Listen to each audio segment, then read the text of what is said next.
Welcome to the VGTC 2024 Visualization Awards. I'm David Ebert, and I am the awards program chair. And today we're going to be presenting the Visualization Awards for 2024, starting with the Dissertation Award, then the Significant New Researcher Award, the Technical Achievement Award, the Lifetime Achievement Award, the Service Award, and then recognize the inductees into the VGTC Visualization Academy. I want to stress that the success of this program and the opportunity to recognize the accomplishments of people in our field is dependent upon nominations from our community. So it's an open nomination process through the VGTC website. I encourage you to nominate people who you think are worthy of these awards. And the nomination process is open year-round. And please go ahead and nominate people for the next round. So the first award we're giving out is the Dissertation Award. And the committee was chaired by Barbara Kozlikova. You can see the members of the committee there. We received 13 nominations. Each dissertation was reviewed by 3 members of the committee. The ranked reviews were collated by the chair and distributed to the committee. In the second round, the committee considered four of the top dissertations that were nominated, and consensus was reached through email from all of the members. This year, we're giving out 3 honorable mentions for the Visualization Dissertation Award, and these go to Dr. Sebastian Weiss from the Technical University of Munich, Dr. Joscha Eirich from the University of Bamberg, and Dr. Zehua Zheng from the University of Washington. And the person who won the award for the top dissertation was Dr. Lin Yan from the University of Utah for merge trees and their variants for scientific visualization. Her advisor was Professor Bai Wang Phillips. Hello, everyone. It was such a thrill for me to learn that I'm being selected to receive this year's VGTC Visualization Dissertation Award.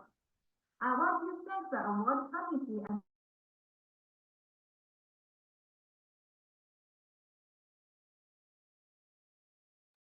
Hey, we lost sound in the video.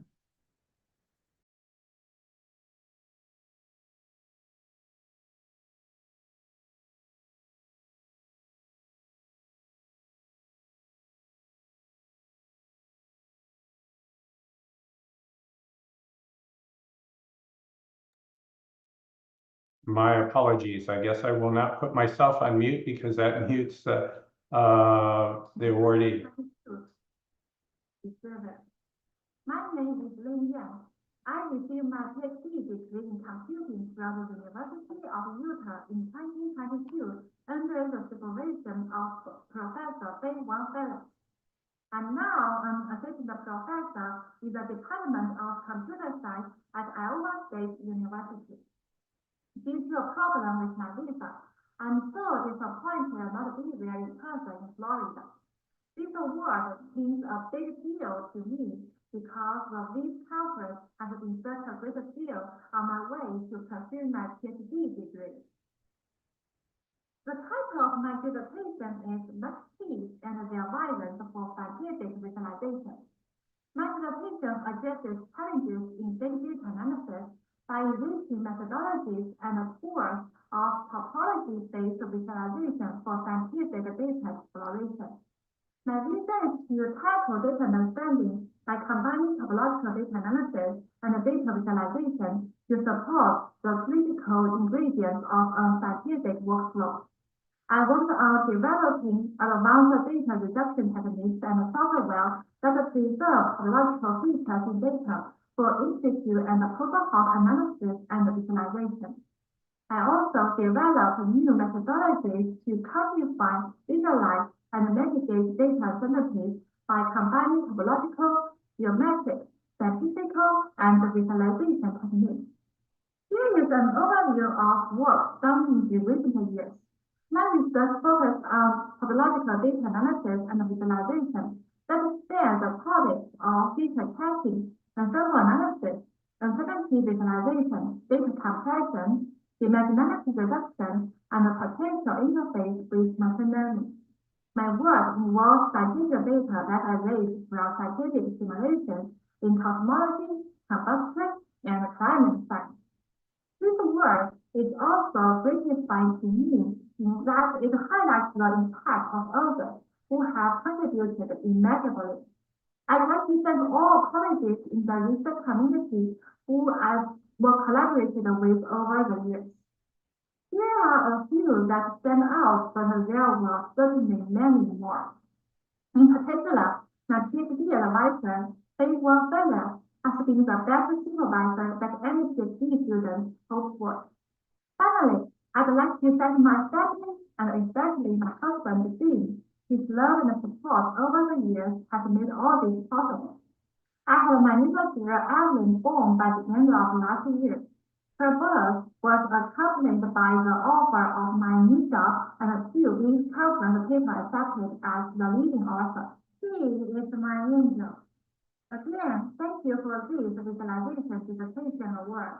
It means so much to me, and I'm honored to receive it. I hope to see all of you again next year at the VIS conference, and I hope you enjoy the remainder of your week at Florida. Okay. Hello, everyone. Okay, congratulations for an outstanding job that she did, and congratulations and thank you for the committee for the difficult job they had in choosing the Outstanding Dissertation Award. The next award that we're giving is the Significant New Researcher Award.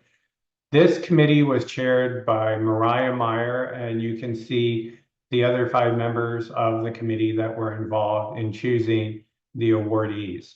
There were 7 nominations. The conflicts of interest were recognized and handled, and the scores were obtained from those, and the number of finalists was narrowed down to the top 3 choices. A second vote decided the awardees, and this year we are giving out 2 awards for the Significant New Researcher. The first is Dominic Moritz from Carnegie Mellon University for his impactful work in the development of software infrastructure that has influenced both research and practice. And the other awardee is Mena El Asadi from ETH Zurich for her groundbreaking work at the intersection of visualization and machine learning. Congratulations to both of these.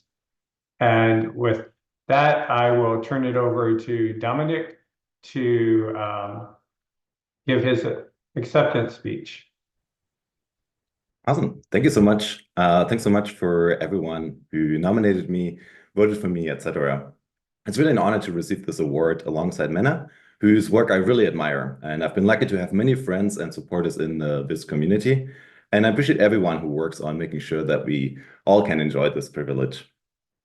So today I really want to acknowledge all the people who have helped me on my journey and share a few thoughts that shaped my research.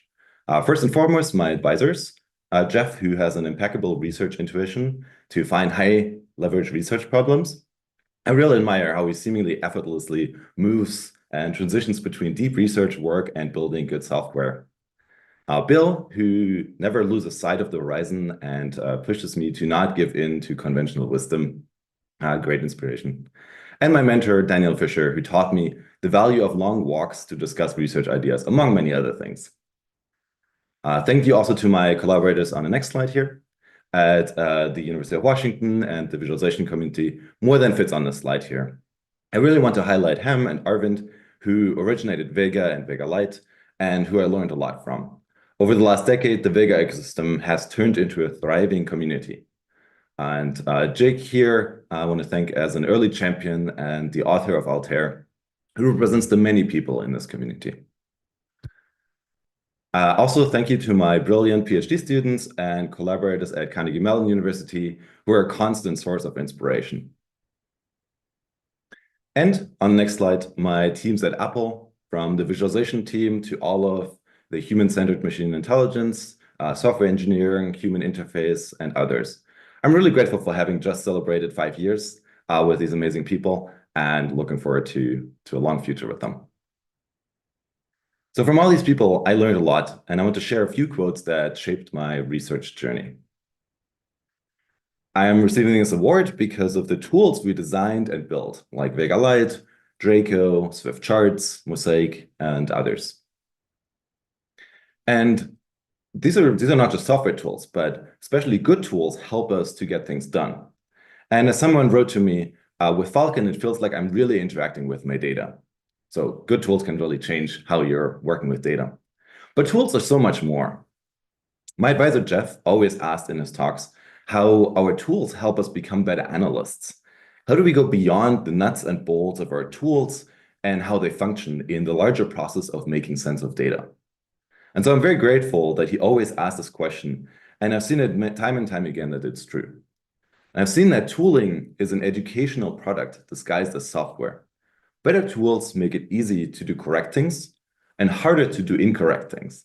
And so I hope we can strive to learn from this quote here from one of our studies and build good tools. In particular, good tools that compose. And as Tukey and Wilk on the next slide wrote in 1966, that we need to most vitally recognize and reorganize the essentials of old techniques to make easy their assembly in new ways. And this is only one of the quotes from this paper. I highly recommend reading the rest of this paper. It is full of gems. And so, yeah, with that, I want to leave you with these thoughts. And again, thank you. I look forward to continue designing and building meaningful systems with you. Thank you very much, and congratulations again. And our other awardee is Mena El Asadi, and she provided a video to share with you. Hello from there. We are this community, your award committee. Thank you so much for awarding me the significant research award. It means so much to be part of this community for over 10 years. Experience take the birth of the VIS, the AI, and see how to grow different sub-communities around their topics of interest. It really means a lot to me to be connected to so many of you and to be part of such an amazing community. Now, let me show you a little bit what we work on here in Zurich. So welcome to the Interactive Visualization and Intelligence Augmentation Lab, Idea Lab. Our research focuses on bridging human and artificial intelligence. And now let me give you a glimpse of our main highlights. So one of our main research questions is trying to figure out can we find generalizable patterns in human AI collaboration. We try to figure out when do humans actually trust AI decision making, and how do we evaluate such systems, and how do we abstract away from agency, interaction, and adaptation. We want to dig a little bit deeper. We ask ourselves, how do we systematically explain the decision-making of such systems? Can we structure the explainability process, and how do we find meaningful counterfactuals in order to explain complex decision-making, not just for text data, but also for time series data and others? When humans and AIs collaborate, we also try to figure out how do we adapt our understanding over time. So when do humans need guidance? How do we capture provenance data? And how do we put all of this together into generalizable frameworks to come up with stable strategies? Knowing that humans want to embed their feedback into the AI models, we also try to figure out how do we actually capture all of this feedback and learn from it? What do the models learn in the background? And how do we blend together multiple types of feedback? And lastly, for many years, we've been working with language models, and we've been trying to identify the challenges of explaining language models, looking into their decision-making, and trying to figure out how do we fingerprint multiple models in order to compare them. So this and many more research projects you'll find on our website if you're interested. But now I wanted to actually acknowledge that it takes a village to get there.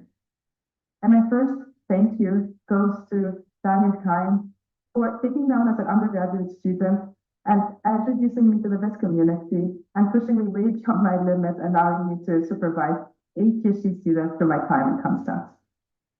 Second, I want to thank Chris Collins for hosting me in Canada, being the second advisor on my PhD, and always being up for late nights and deadline rushes.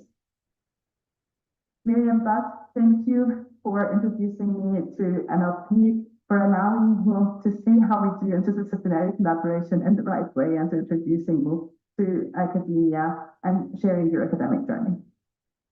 To my mentors and advisors at ETH, I would want to give a warm thank you to Huamin, to Marcus Kors, to Arthur Arkina, and to Andreas Krause for always having an open door, for always taking the time and sharing their best advice.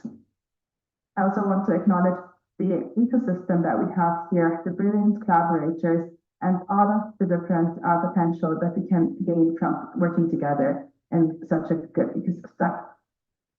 And I wouldn't be here without my students. It's brilliant to work with all of you. I'm immensely grateful to see all of you accomplish such great work in academia and be part of your academic journey. Thank you.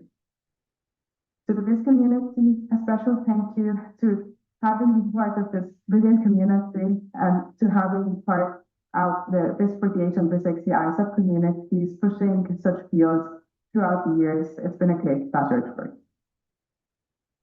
I want to also thank all of our collaborators and sponsors for giving us such interesting problems to work with and for being part of our journey. And lastly, I want to thank all of my co-authors throughout the years and the many, many papers we worked on together. And at the end, I want to say a massive thank you from all of us here in Zurich. It's great to be part of such an amazing community. So thank you. Thank you. Okay, and let's, please, the next time you see all of these awardees today, congratulate them on their accomplishments. And I wish we were able to do it in person, but we aren't able to this year. But this is a great opportunity that will be available on the web for people to see afterwards, as well as all of those who are attending this morning. Our next award is the Technical Achievement Award. And the Technical Achievement and Lifetime Achievement Award committee was chaired by Anders Innerman, and the members of the committee for both of these two awards are the same, and they can be seen on the slide. For the Technical Achievement Award, there were 9 nominations that were received. Conflicts of interest were managed, and then the anonymized scores were shared with the committee. They did a second round of review after seeing the scores. They did a final ranking, and there was unanimous consensus to give out 2 awards for technical achievement this year. And the awardees are Bongshen Li from Yonsei University for groundbreaking contributions in advancing visualization technologies through intuitive interaction designs, data-driven storytelling, and integration of machine learning, and Hanwei Shen from The Ohio State University for seminal contributions to ensemble and uncertainty visualization, extreme scale and multivariate time-varying data visualization, and novel approaches to the inclusion of AI in scientific workflows. So I hope you'll join me in congratulating them, and we'll hear a few words from Bongshen. Hello everyone, I am deeply honored and humbled to receive the VGTC Visualization Technical Achievement Award. I sincerely thank the award committee, those who nominated me, and the incredible visualization community. This recognition means so much to me, and I am truly grateful. I have been fortunate to be part of the Human-Computer Interaction Lab at the University of Maryland, and later Microsoft Research, where I had the opportunity to learn from brilliant minds in visualization and human-computer interaction. I am forever grateful to my mentors, whose guidance and support have not only shaped my career, but also made this achievement possible. I am also deeply thankful to my colleagues who have become dear friends through our collaboration. Their support and friendship have made my research journey more meaningful and enjoyable. I want to express my sincere appreciation to the students, interns, and postdocs I've had the privilege to work with. Their fresh perspectives and hard work have been truly inspiring, and I could not have achieved this without them. According to DDLP, I have collaborated with more than 300 co-authors over the years. I extend my sincere gratitude to all of them for helping me learn and grow. Here is a simple visualization I created to show how my research has evolved over the years. And these are the three main research topics that led to this award. I'll briefly touch one of them. My work on lecture interaction for information visualization began with a specific project which aimed to explore more natural ways for people to engage with data. A year later, I co-authored an InfoVis paper advocating for research on interactions that go beyond the traditional mouse and keyboard. Since then, I have continued to push the boundaries of natural interaction, leveraging multiple input modalities across various devices. Recognizing the importance of mobile data visualization in empowering people to access and understand data anywhere, especially their personal data, I have worked to establish a research agenda in this area. Also, a few years ago, my colleagues and I reflected on our project that investigated who-themed InfoVis interaction and systems. We discussed the key challenges we face and the valuable lessons we learned along the way. I strongly believe that advancing natural interaction is essential for creating seamless and engaging data experiences in the new AI era. In closing, I extend my deepest gratitude to Microsoft Research for providing an exceptional environment and freedom to pursue these ideas, and to Yonsei University in Korea for giving me the opportunity to embark on a new chapter in my research journey. Once again, thank you all for this incredible honor. Okay, and our next awardee is Hanwei Shen. Hey, David. Just wondering, for the videos that you're playing, people on Discord are saying that the audio is really hard to hear. Is there a way that you could check that you're sharing through your computer and not like through your microphone for the audio? You're muted. I believe I am, but I will double check. Okay, thanks. Okay, so get started. Okay, thank you so much. I'm deeply honored to receive this award. And actually, this is a very important year because this actually marked the 30 years anniversary for my first submission to I+II+III VIS, and also was accepted to I+II+III VIS 1995. For the past 30 years, I have met so many great people, my advisors, my mentors, my colleagues, and students. So I want to attribute this award to all of them. Next slide. So in 1990, after 2 years of training in military in Taiwan, I managed to forget everything I learned in college. But I decided, hey, I'm gonna come to Stony Brook University to explore. Next slides. So obviously, because I forgot everything, I had an initial struggle with all the classwork. But it wasn't until I took Ari Kaufman's visualization class, and I was reminded how much fun and also how much graphics can do to people. So next slide. I want to thank my TA, Ronnie Yagel, actually, because I had a lot of English troubles and I couldn't really understand other thing. And Ronnie actually explained everything to me, anytime I need. And also Ronnie keep telling me you're doing good and you'll be great. Ronnie left Stony Brook in 1991, went to Ohio State. Actually, I'm sitting in the same office he used 20 years ago. And I want to thank my advisor, master advisor, Ari Kaufman. I remember when he saw my, after Ronnie left, I was only a master student. I have a hard time to get any help. Ari called me to his office, tried to explain Mark Levoy's paper on how to render isosurface using volume rendering. I don't think I got it, but I still remember up to this day how patient he was explaining this concept to me. Next, please. In 1992, I graduated from Stony Brook.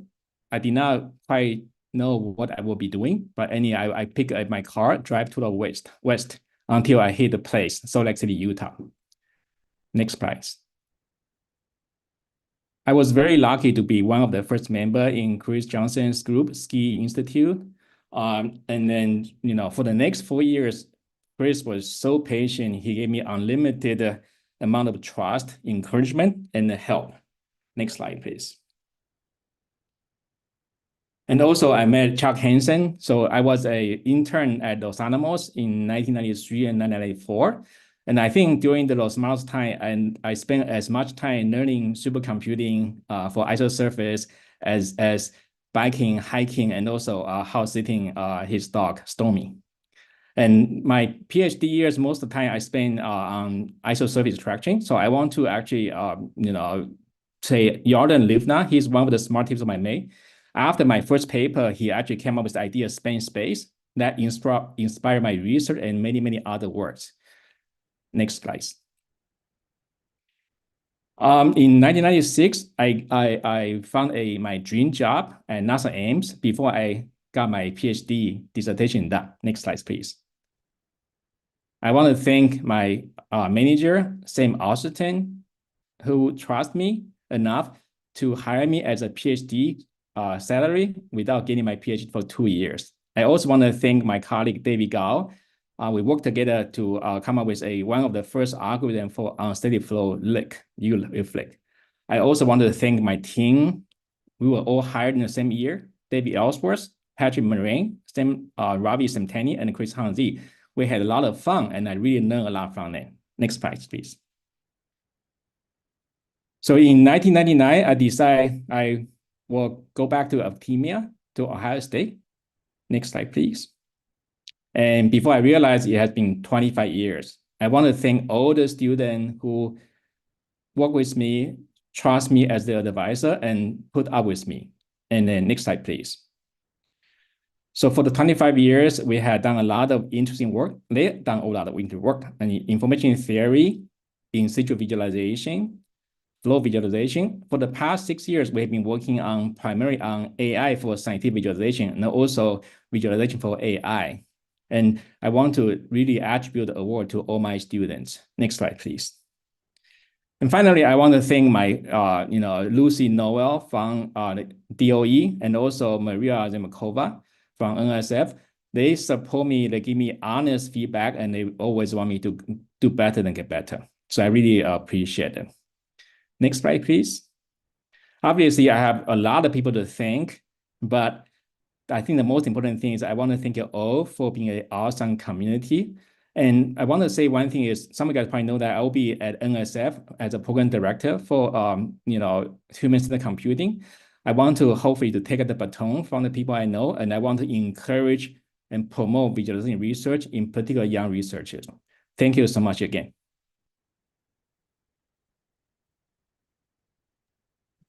Thank you, Hanwei. Okay, our next award category is the Lifetime Achievement Award.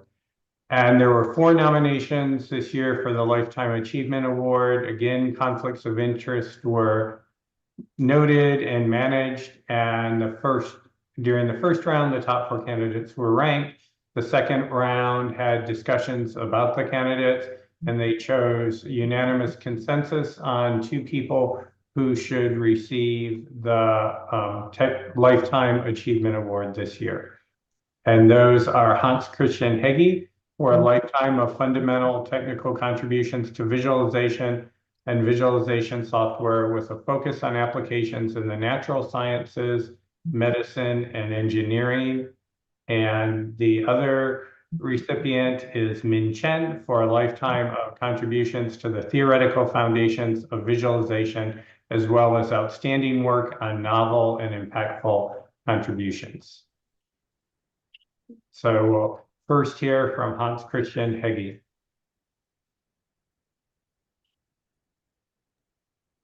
Hey, David, before we play the video, can you double check that your input is same as system?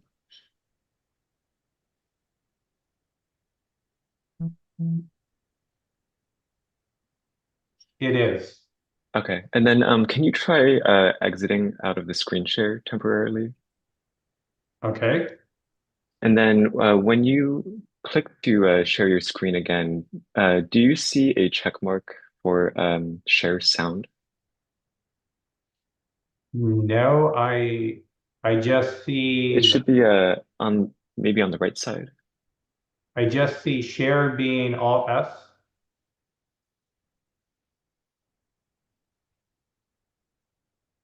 So should I try it and see if it is better now?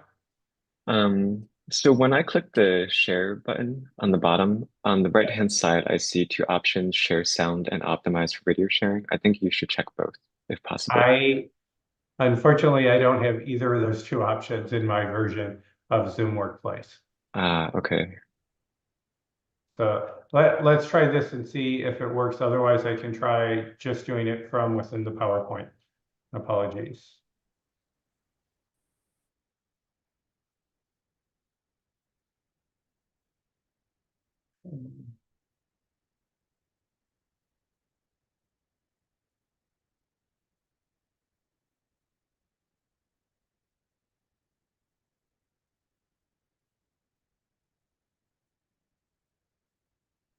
Dear esteemed members of the VGTC Awards Committee, dear David, as chair of the committee.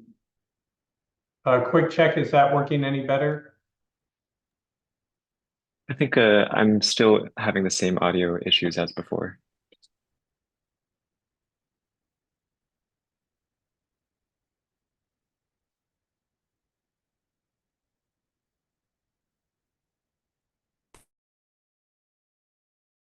Is there anyone else, any of the other presenters who would have access to these videos as well?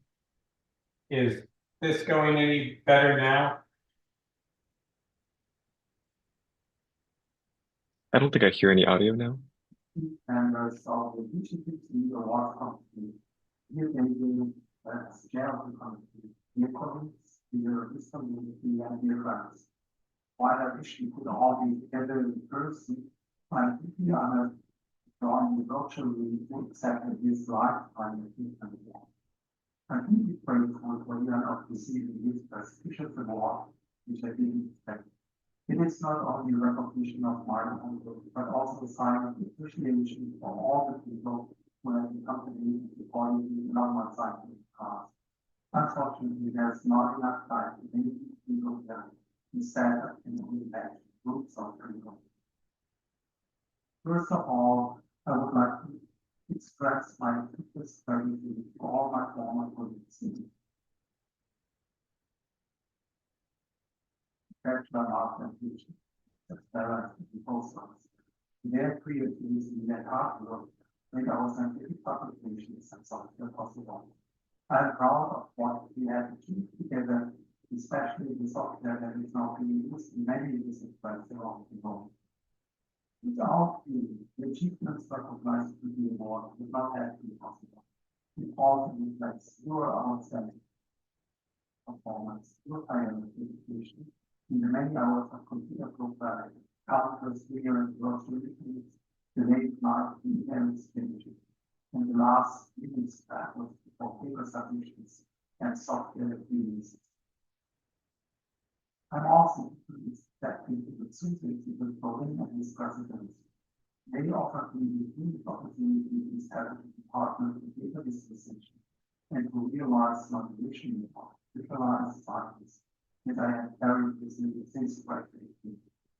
The excellent intellectual framework, appreciation of interdisciplinary approach, and the nature orientation towards higher scientific standards create an environment.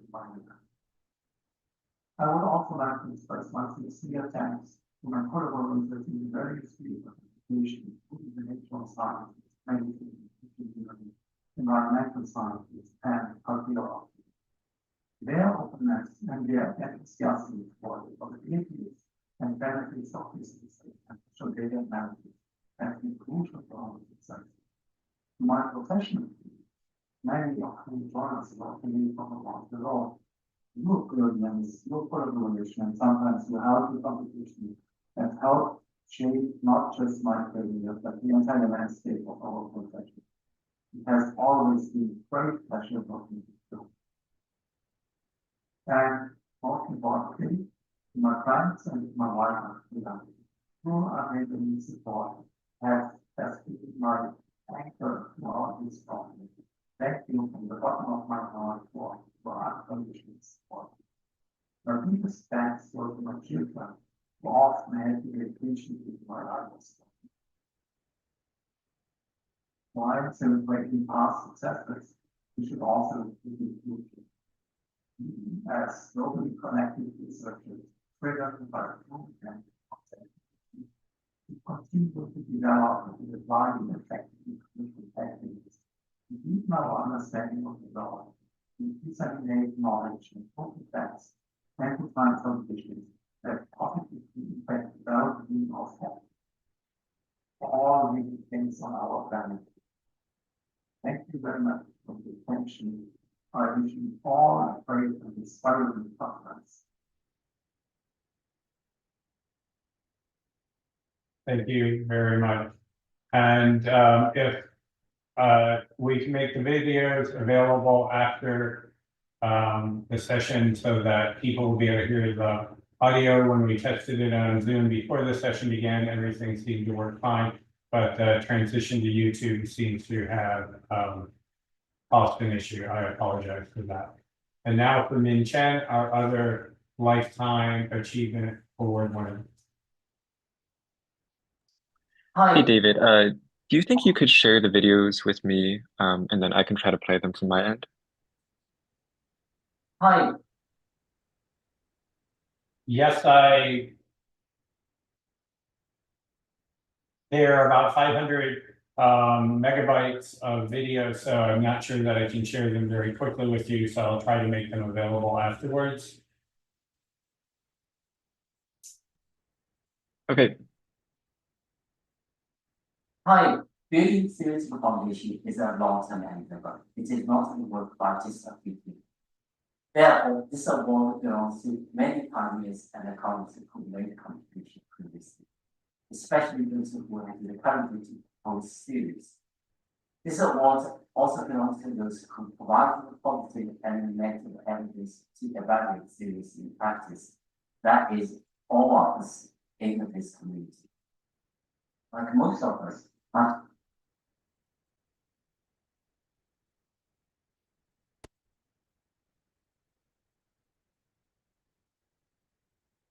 I started my business career by working on practical problems. I was fortunate enough to have worked with many brilliant colleagues and students.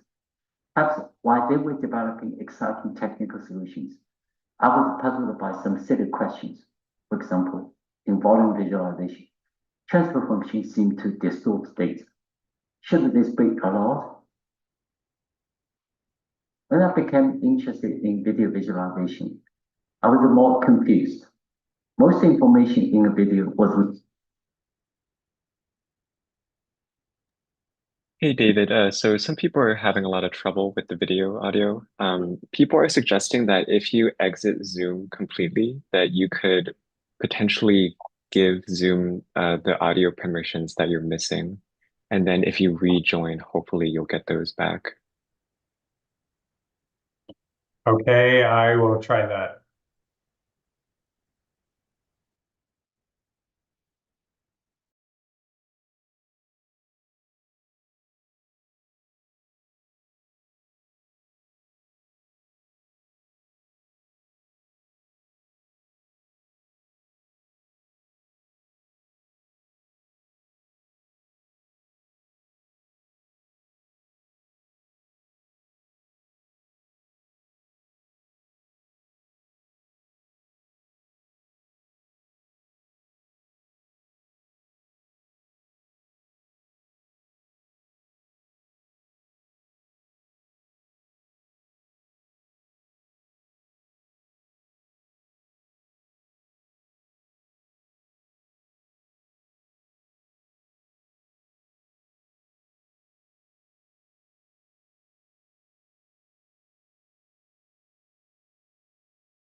Let's try it. Hi, building theoretical foundation is a long-term endeavor. It is not the work by just a few people.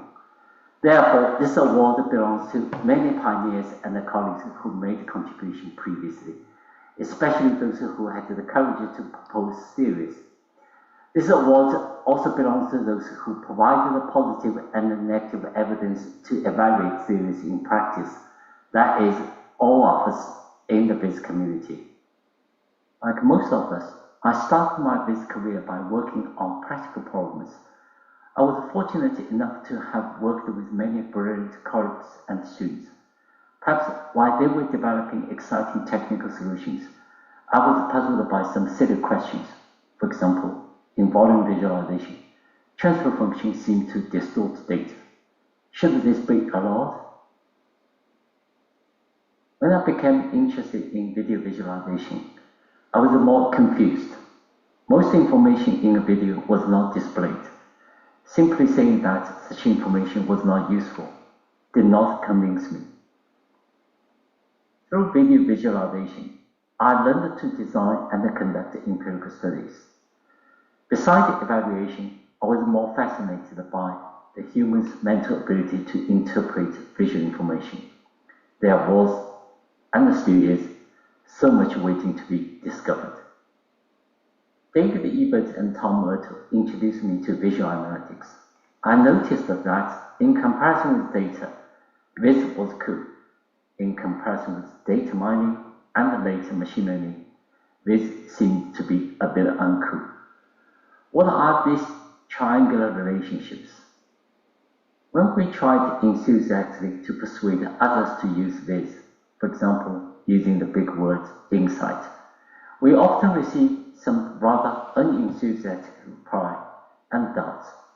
Some domain experts seem to have the impression that we want the visualization to take credit for their insight. What is the visualization really for?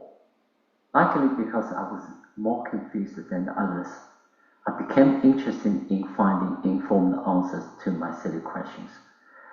I was lucky enough to have some wonderful colleagues with whom I could share and discuss these questions.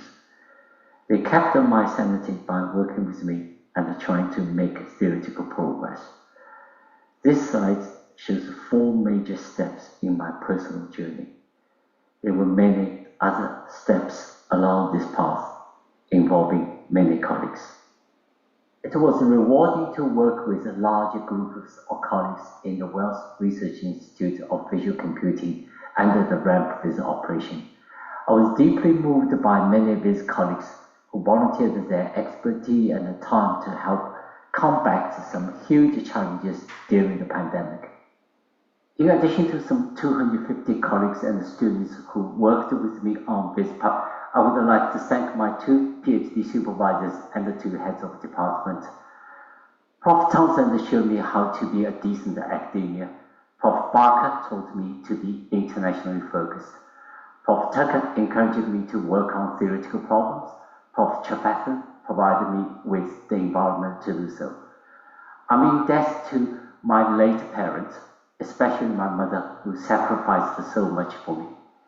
I'm hugely grateful for the support from my wife and our 2 children.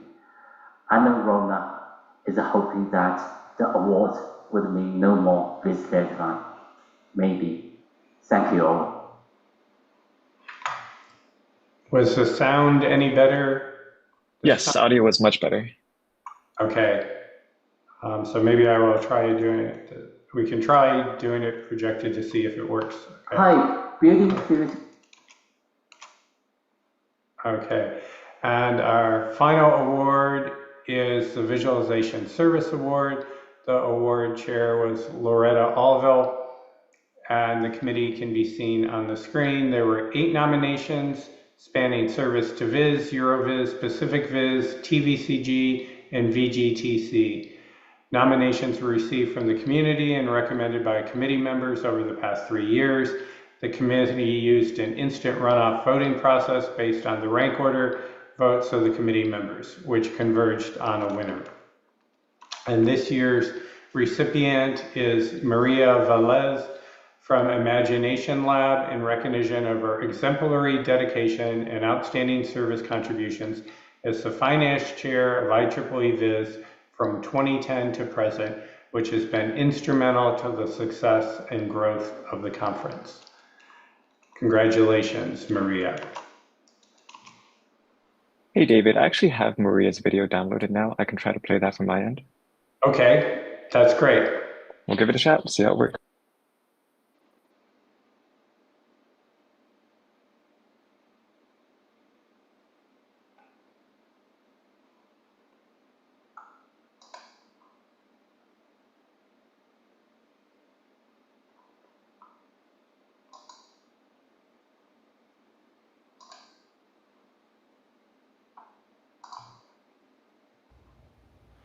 I want to thank the awards committee for this recognition, and also all the conference chairs and members of the organizing committee that have served alongside me over the years. I'm very humble and honored to have the opportunity to serve such an amazing organization of volunteers dedicated to bringing the best possible VIS event to the community every year.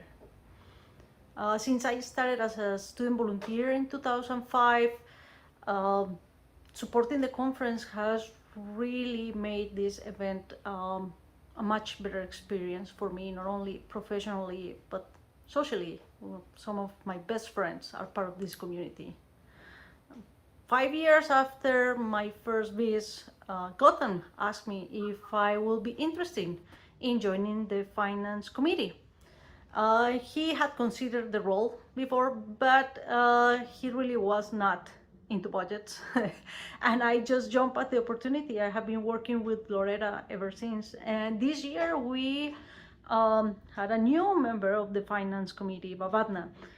Needless to say that it was a very interesting experience for her to be a finance chair in the VIS 2024 organization committee. I really want to dedicate this award and share it with all the members of the organizing committee. I really need to express how much gratitude I have to all the work they put out this year. Conference chairs, program, tech, web, student volunteers, every single member of the committee and the associated events. We just face an unprecedented series of events.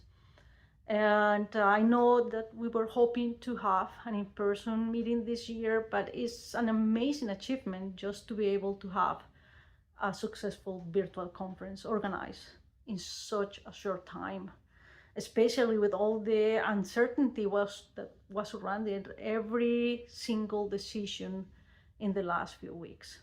I hope to see you all in person next year and enjoy VIS. Thanks again.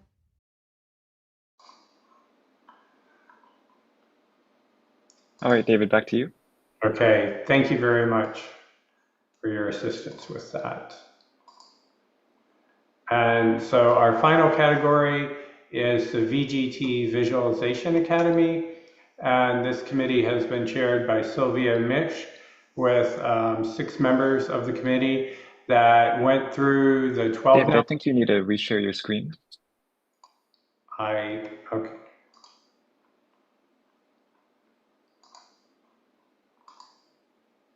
There we go. Apologies. Okay. The selection committee was chaired by Sylvia Mitch, who the committee reviewed the 12 nominations. The conflicts of interest were noted and committee members did not vote if they had a conflict of interest. They ranked the candidates using the criteria here. The anonymized scores were then collected, and there was extensive discussion among a Zoom call to determine the final ranking through email to the chair. Consensus was then reached in a Zoom meeting, and 3 people were chosen as inductees into the academy, and they are Nicholas Elmquist, Ross Majeski, and Garrick Schurman. So I hope you all join me in congratulating them and welcoming them to the Visualization Academy. And let me conclude by first saying that we will make the videos available. We'll post a link to all of the videos. Apologies for the sound problem. It must have been something with my having the video on while sharing the videos that didn't come up when we were just doing it in Zoom. And my sincere apologies to the awardees, but we will have the videos there so that everyone can review them. And next year, we'll be able to thank them all in person and congratulate them. But please, I ask everyone attending to really think about nominating someone who you think is deserving of an award for the 2025 awards. Success of this program depends on your nominations, and it's a great opportunity to recognize your colleagues who are doing outstanding work. You can go to the VGTC webpage, to the VIS Award nominations, and see the criteria, and please nominate people who you think are deserving of this award. So thank you very much, and I will now turn it over to the best paper chairs. The best short paper chair, the short paper chairs, and then the best short paper awards.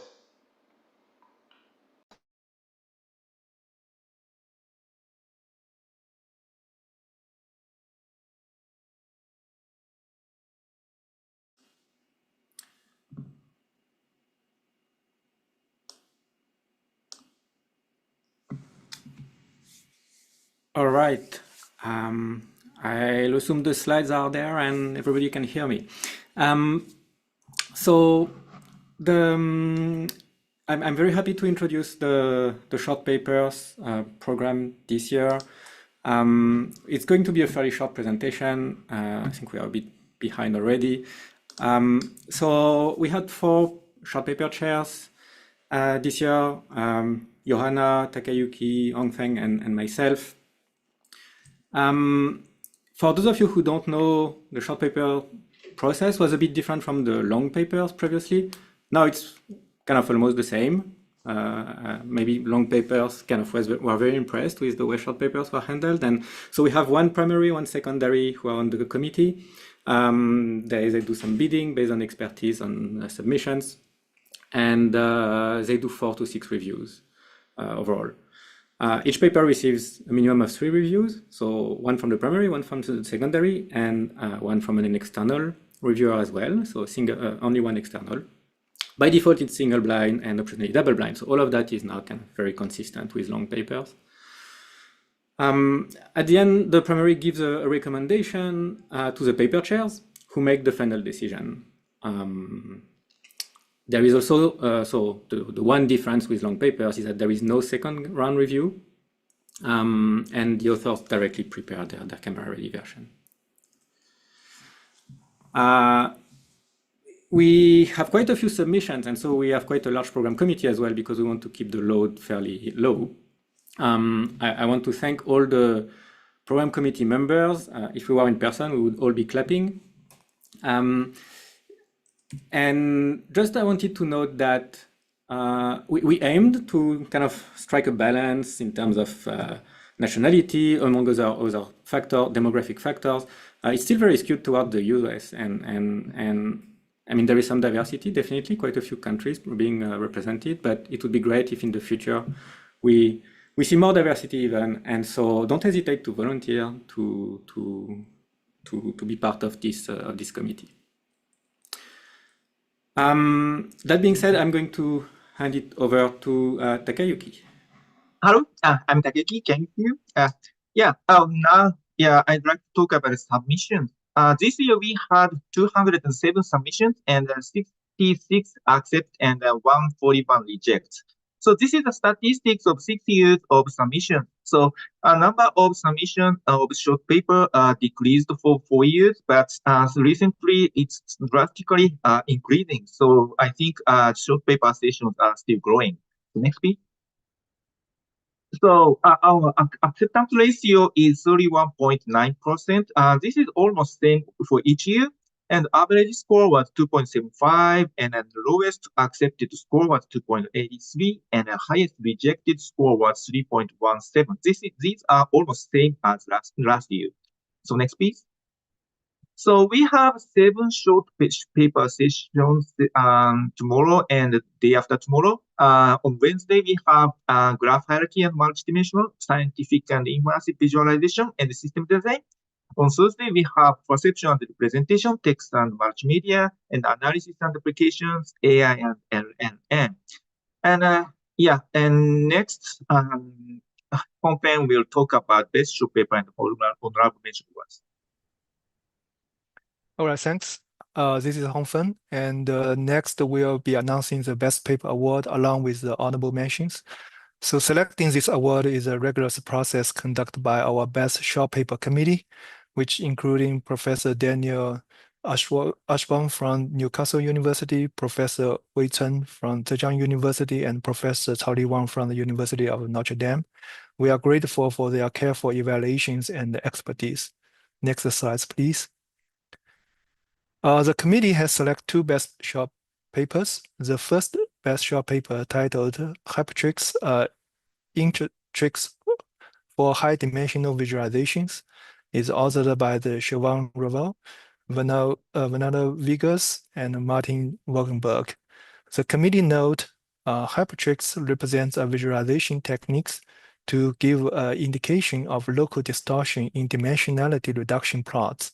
The committee appreciates the simplicity and its applicability to many dimensionality reduction approaches. Please join me in congratulating the authors of this outstanding paper. Next slide, please. The second best short paper award goes to PyGWalker on the fly assistant for exploratory visual data analysis, authored by Yue Yu, Leixian, Wen Long, Huamin, and Hao Chen. The committee remarked the authors present PyGWalker, a Python library for invoking exploratory visual data analysis in computational notebooks. The committee applauds its tremendous impact on the community, as evidenced by its significant adoption by professionals and researchers. Let's congratulate these authors for their exceptional work. The committee also selected 3 honorable mentions. The first honorable mention is awarded the Comic Construction Kit, an activity for students to learn and explain data visualizations, authored by Magdalena Boscha, Christina Stoneburn, Mandy Cake, Victoria Andrew, Dehushi Oliveira, and Wolfgang Eichner. Congratulations to the team. Next slide, please. The next honorable mention paper is the visualizations of smartwatches while running. It actually helps by Shanang Kenshaji, Xiaoyang Wang, and Charles Perrin. Congratulations. All right, the next slide. And the final honorable mention is a rigid-based approach for extraction and visualization of 3 atmospherical fronts, authored by Anna Gash-Singh, Andrew Bucht, Christopher Fish, Nicholas Kernert, Vijay Nataranja, George Pacey, Thorwin Vogt, Mark Rontenhouse, and Daniel Bond. Congratulations to these authors as well. All right, so let's give one more round of applause to all our awardees and honorable mentions, and also thank the Best Short Papers Committee again. Thank you. So next, Charlie, please take the stage to chair the sections for the Best Short Papers presentation. Okay, thanks, Hongfen. So my name is Charlie Wang. I'm from the University of Notre Dame, so I'll be chairing this Best Short Paper sections. Congratulations to all the authors for getting this award. So we had 2 wonderful papers lined up for the presentation. So I will be watching now for the Discord and Slido for the question. Okay, so without further ado, let's go to the first presenter. So will be given by Shivam Raval. He will be talking about Hypertrix.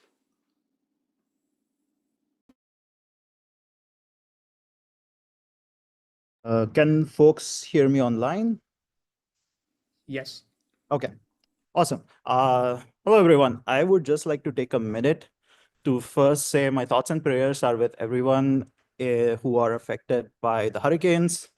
I would also like to thank the committee so that they were able to get together and pivot to an online version in the matter of like a week or so, which was very impressive.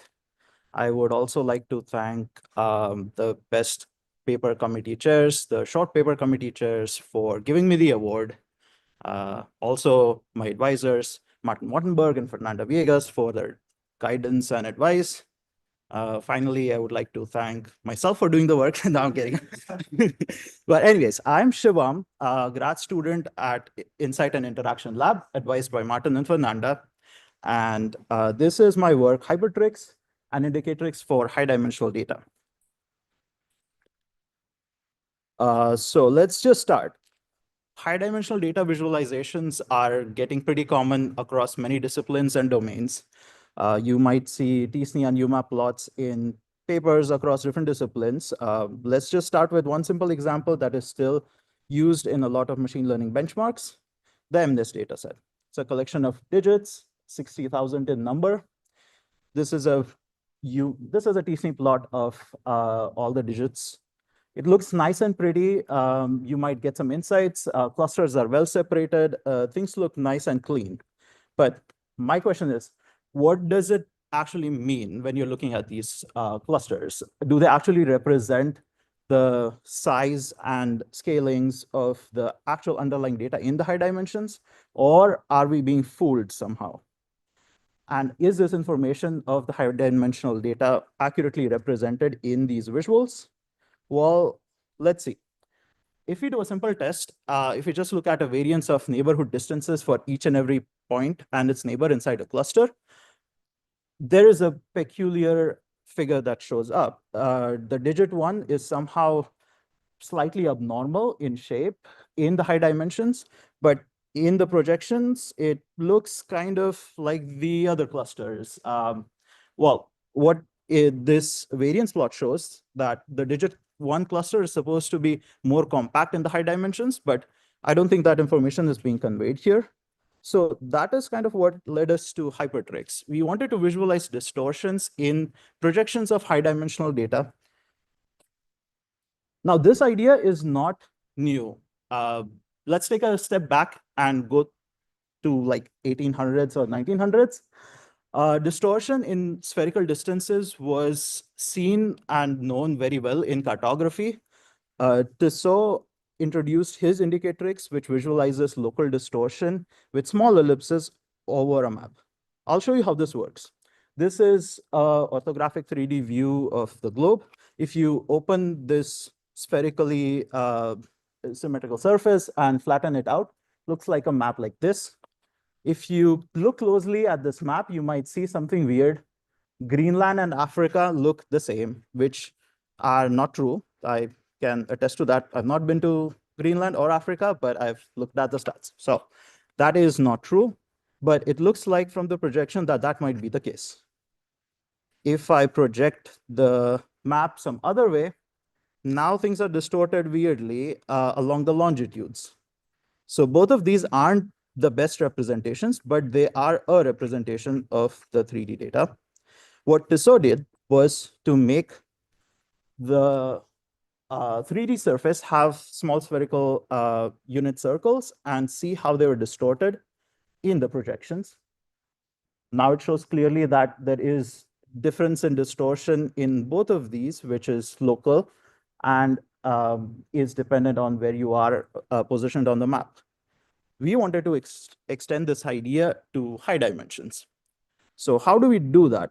Tissot's indicatrix had some nice properties. It's a 2D to 2D mapping from a curved surface to a flat surface, but still, it's a well-defined projection function that is differentiable everywhere. These are nice properties, but if we wanted to extend this to, let's say, t-SNE or UMAP, there are some challenges. The function's domain is very, very high dimensional. The underlying data is probably in like 700 or like 4,000 dimensions, which is very, very high. We only know at best the function locally, because you could do some sort of linear approximation, but you don't know the exact function that the stochastic method is calculating. But we do want to somehow incorporate this information. So let's just see intuitively how this might be possible. Let's say I have some sort of hypertrix and indicatrix, which encodes this information. Let's say I want to have the information about the scalings, the shape, and either compression or rotation encoded in the shape of the ellipse. I have an data like this. It's just a grid. Let's say the size encodes this information. If there is no difference in the projections, I just visualize a unit circle. If there is compression, smaller circle. If there is expansion along one direction, an ellipse. If there's weird rotation, something like this. Imagine all of this happening in high dimensions. This is just an example.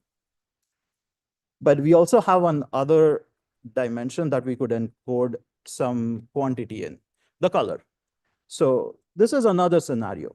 In these cases, I have a 3D data that has a difference in variation along one direction, but I'm projecting both of them down, sort of flattening them.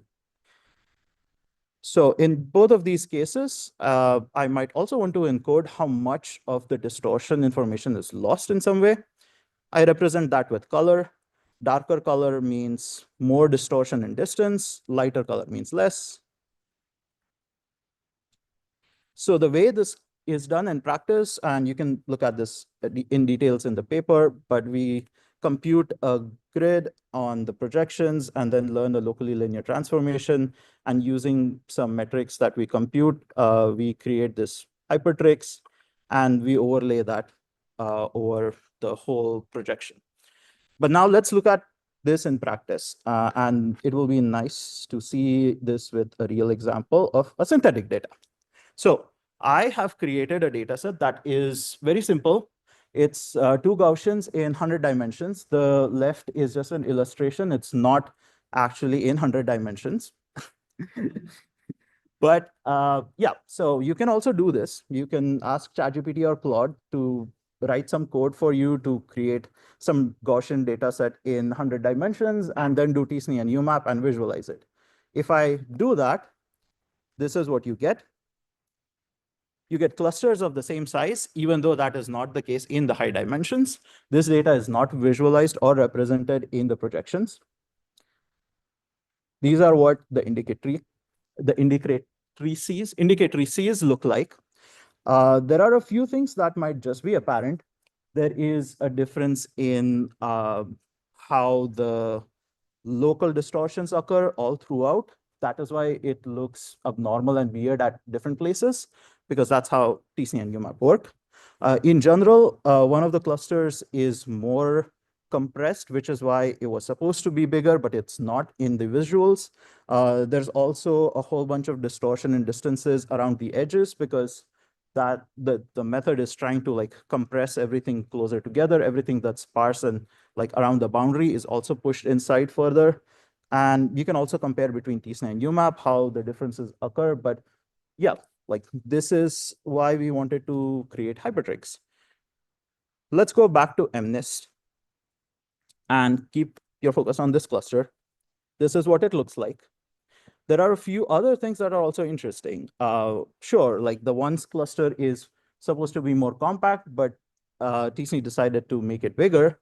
But there are also other distortions that occur at the edges of the clusters, in between two clusters. So sort of what t-SNE is trying to do at this place where I've highlighted as point B is it's trying to like push these two clusters closer together somehow, even though they're supposed to be far apart, because that's what the algorithm is trying to optimize for.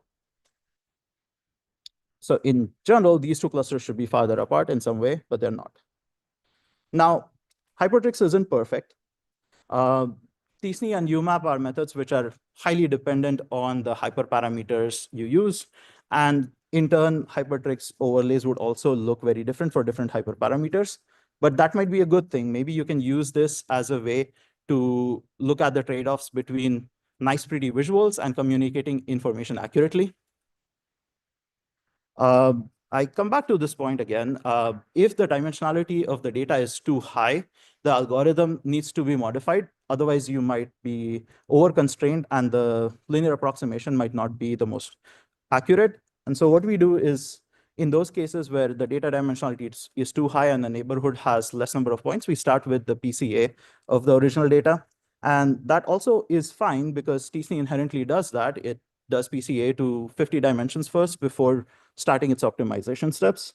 So that's not too bad. Lastly, the Hypertrix grid size is a parameter that we manually tune right now because you might need to change it for your projection data depending on what it looks like so that it is not over-clustered or over-cluttered. That's something that could be addressed further. In conclusion, we introduced Hypertrix and indicatrix for high-dimensional data. The indicatrix brings insight into the true sizes, shapes, and scalings of the visual projections. And the Hypertrix could be a way to assist users in either selecting hyperparameters or automating approaches to creating projections in a human-in-the-loop way. Finally, there could always be room for improvements. We could have more measures of distortion that could be included in the visual glyphs to increase the interpretability. And with that, I would like to end. Thank you for listening. This is the link to the paper. Contact me if you have any thoughts, ideas, jobs, interesting things for me to do. I like making visuals. I want to make interactive visuals and explorables. I hope to graduate in a year. And I'm looking for interesting people to talk to. So thank you. Okay, Shivam, thanks for the nice presentation. So it's very interesting idea using this Hypertrix to kind of add to the dimensionality reduction, showing additional information. So let's take a question from the Slido. From Hayon Chen. So the question is, can you describe how the proposed visualization can complement or have advantages against existing distortion visualization for dimensionality reductions? So there are many ways this could complement the existing visuals. The underlying metrics used could be a way to automate the way the visualizations could be optimized and fine-tuned further. So you might be able to generate visuals which balance these different metrics of distortions, or overlay them as I've done, but in an optimized way so that user has access to both the projections and the distortion measures at all times. Okay, so maybe one more question. Okay, so did you use data label as cluster? In this case, is it effective with projection where cluster or label are scattered? We have not used any clustering methods. The clusters that I've showed you for t-SNE and for the synthetic data sets are just for visualization clarity, but the method is dimensionality reduction method agnostic, clustering labels agnostic, and all it needs is access to the high dimensional data and their projections. Okay, so we have many more questions, but in the sense of time, we'll move these to the offline discussion. So I encourage Shivam to follow up in a Slido. Okay, thank you. So let's move on to the second speaker, Yue Yu. So he's from the Hong Kong University of Science and Technologies, and he'll be talking about PyGWalkers. So can you hear me? Yep. Great. Okay. Hello, everyone. I'm Yue. On behalf of the whole team from Canaris Data and Hong Kong UST, I'm very honored to virtually present our short paper, PyGWalker. Let's start with a common scenario. Imagine you're a data analyst new to Python. Try to make sense of a data set in Jupyter notebooks. You want to visually explore it, and what can you do? First, of course, you can use Python libraries like matplotlib or plotly, but let's be honest, how often have you found yourself Googling syntax, copy and pasting to just get a simple plot? It's time-consuming and not always intuitive. Second, There are amazing tools like Tableau or Power BI, but these tools require you to export the data to another software, and any change, you do it all over again. Does it sound familiar? You're not alone. We face the same frustrations, and that's why we developed PyGWalker, an open-source Python library that allows you to interactively visualize your data on the fly right inside your notebook. So now let's dive into a practical example. I'm trying to share my another screen, so bear with me if there's some lag. Let's say we are analyzing the sales data in this notebook, and after performing some basic cleaning, we can launch PyGWalker, use just one line of code, pig.walk, and passing our data set. Instantly, we got the interface. Under the data tab, we can quickly check the data profiles, seeing all the distributions here. Under the visualization tab, we can start with a simple plot, maybe the sales over time. Luckily, the chart is a bit overcrowded with too many dates. So how can we fix this? PyGWalker has a series of data transformation features, and one of them is time unit conversion. We can convert the unit to quarter and replace it with the original one. Now we have a more readable view. How about adding more details? Maybe the sales by category over time. All we need to do is to drag and drop. We can also easily change the geometric primitives, maybe to bar chart, no problem. PyGWalker also supports multi-facet plotting. We can drag in more dimensions to create subplots, maybe the region. Then we have the subplot for each region. All the visualizations here are interactive. So if we are curious about a specific data point, we can click on the data mark to see the detailed data set behind it. If we are satisfied with our visualizations and we want to communicate or share with others, we can download the configuration file as a JSON and share with other analysts so others can replicate our visualizations using PyGWalker. Moreover, we can download the whole Jupyter Notebook as a HTML file and host it as a web page. We have an example here.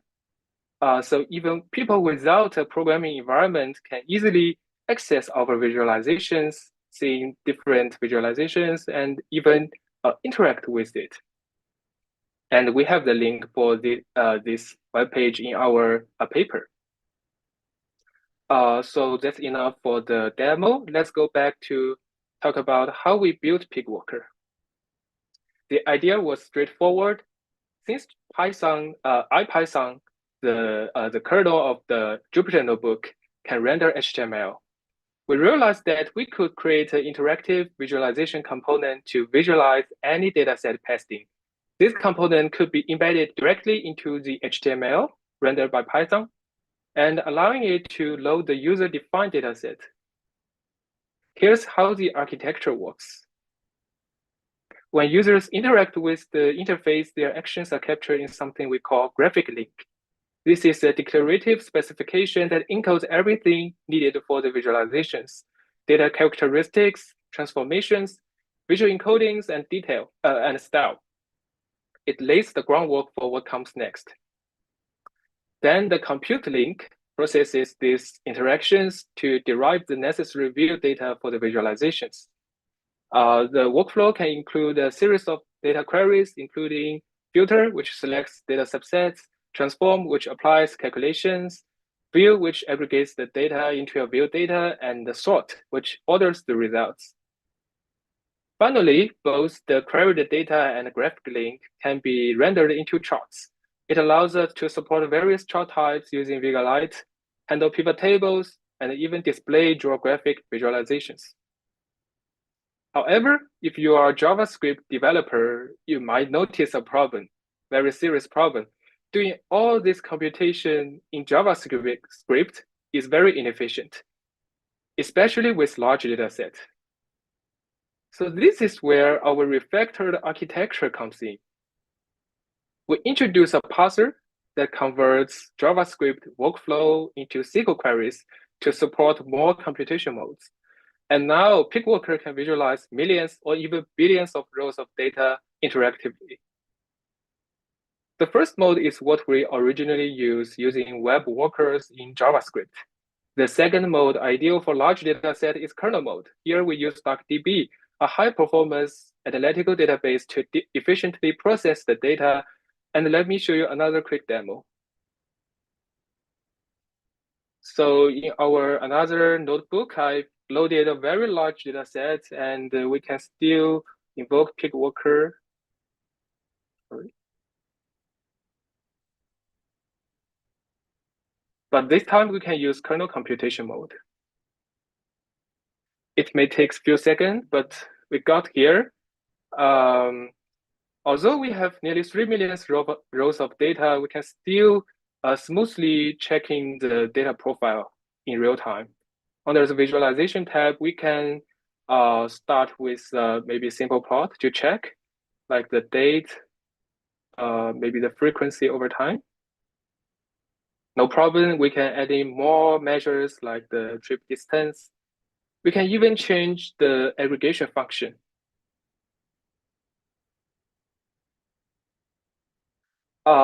So as you can see, all the computations are done smoothly here. Let's go back again. So the third mode, finally, users can specify an external database connection, which allows PyGWalker to handle SQL queries remotely. This also ensures data privacy, as users don't need to download the data locally anymore. We understand that data analysts work across different environments. That's why we made PyGWalker versatile.